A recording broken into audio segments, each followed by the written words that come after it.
Hello दोस्तों, आपका स्वागत है हमारे YouTube channel the missing street पर। आज मैं फिर आपके लिए एक सच्ची घटना लेकर आ गया हूँ। आज की कहानी ट्रक ड्राइवर पे बेस है।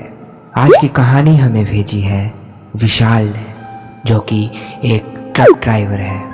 तो आइए सुनते हैं उनकी कहानी उन्हीं के पॉइंट ऑफ व्यू से। मैं एक ट्रक ड्राइवर हूँ, पुणे में ट्रक चलाता हूँ।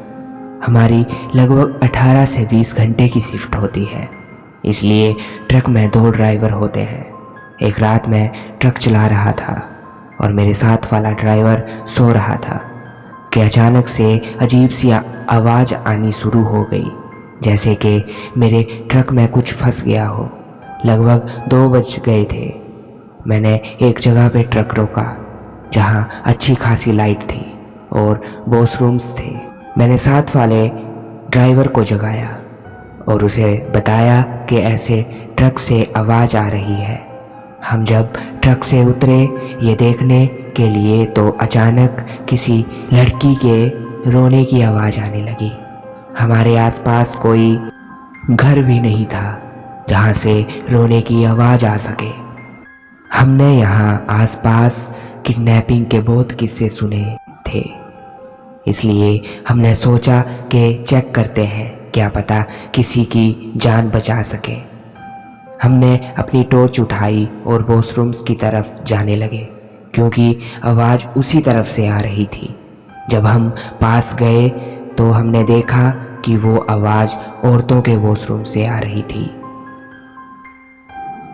हम सोच रहे थे कि अंदर हम कुछ बहुत बुरा देखने वाले हैं।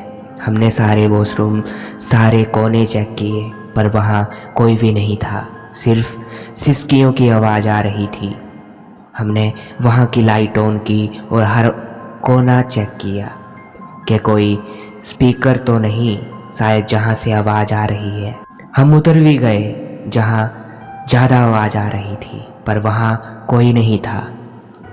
मेरे साथ वाले ड्राइवर ने वहाँ छोटी सी खिड़की देखी और उसे खोल दिया, और आवाज़ धीरे धीरे कम हो गई, मानो गायब, और फिर एकदम से ज़ोर से खिड़की बंद हुई और रोने की आवाज़ फिर से शुरू हो गई। मैं और वो जल्दी से ट्रक की तरफ भागे। जब हमने पीछे मुड़कर देखा तो वहाँ एक औरत खड़ी हुई थी, जो कि बहुत ज़्यादा रो रही थी और उसकी आंखें खून के आंसू रो रही थी और उसके पैर हवा में झूल रहे थे, वो ज़मीन पर नहीं थी। जल्दी से हम ट्रक की तरफ भागे। जैसे तैसे करके हम अगले स्टॉप तक पहुँचे। वो ट्रक की आवाज़ अभी भी आ रही थी। अगले स्टॉप पर पहुंचकर हमने चैन की सांस ली। हमने वहाँ ट्रक रोका और नीचे उतर के हमने पीछे भी देखा, बट हमारे पीछे कोई भी नहीं आ रहा था। फिर हमने ट्रक के नीचे चेक किया तो वो कोई मेटल का टुकड़ा लग रहा था। हमने उसे निकालने की कोशिश की, पर वो नहीं निकल रहा था। फिर हमने उसे अगले दिन मैकेनिक से ठीक करवाया।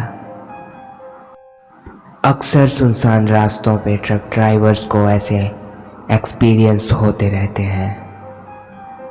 तो आपको विशाल का एक्सपीरियंस कैसा लगा?